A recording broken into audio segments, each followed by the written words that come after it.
வெற்றியோட முக்கியத்துவம்? நான் தினந்தோறும் அதை அனுபவித்துக் கொண்டிருக்கிறேன். 65 வயதாகிறது. 30 வருடங்களுக்கு மேலாக டயபெட்டிக் பேஷண்ட். இருந்தாலும் எந்த குறையும் இல்லாமல் ரொம்ப மகிழ்ச்சியா இருந்து கொண்டிருக்கிறேன். அந்த நீரிழிவு நோய் மாதிரியான அந்த பாதிப்புகள் எதுவுமே தெரியாத வண்ணம் மிக சிறப்பாக வசித்து ஐக்கிய அரபுல இருந்து அமைச்சர் வந்திருக்காங்க. அவங்களோட இந்த வாக்கத்தான் போறது எப்படி இருக்குது? சோ அதே மாதிரி செல்ஃபி பாயிண்ட்ல செல்ஃபி எடுத்தீங்க, எப்படி இருக்கு?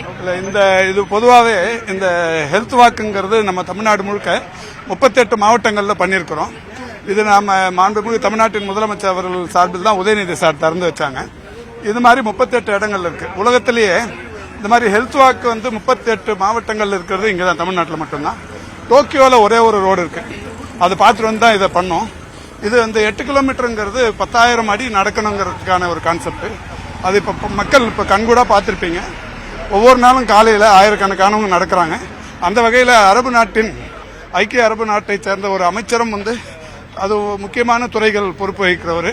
சிவில் ஏவியேஷன், அதே மாதிரி எக்கானமி, இந்த மாதிரி முக்கிய துறைகள் பொறுப்பு வகிக்கிற ஒரு அமைச்சர் இந்த சாலையில நடந்து மகிழ்ச்சியை தெரிவித்தது மகிழ்ச்சியா இருக்கிறது. லாஸ்ட் क्वेश्चन தான், மத்திய பட்ஜெட் நேத்து அறிவிச்சிருக்காங்க. எப்படி பாக்குறீங்க? தமிழகத்துக்கு எந்த மாதிரி இருக்குன்னு நினைக்கிறீங்க? தமிழ்நாட்டின் முதலமைச்சர் அவர்கள் அது குறித்து தெளிவாக சொல்லி இருக்கிறார்கள். தமிழகம் புறக்கணிக்கப்பட்டிருக்கிறது, தமிழ் புறக்கணிக்கப்பட்டிருக்கிறது, தமிழ் கலாச்சாரம், பண்பாடு ஆகிய அனைத்தையுமே ஒட்டுமொத்தமாக புறக்கணித்திருக்கிறார்கள். தமிழ் பொருளாதாரம் குறித்து அவர்களுக்கான அக்கறை இல்லை என்பதை அந்த நிதிநிலை அறிக்கை தெளிவாக விளக்கிறது.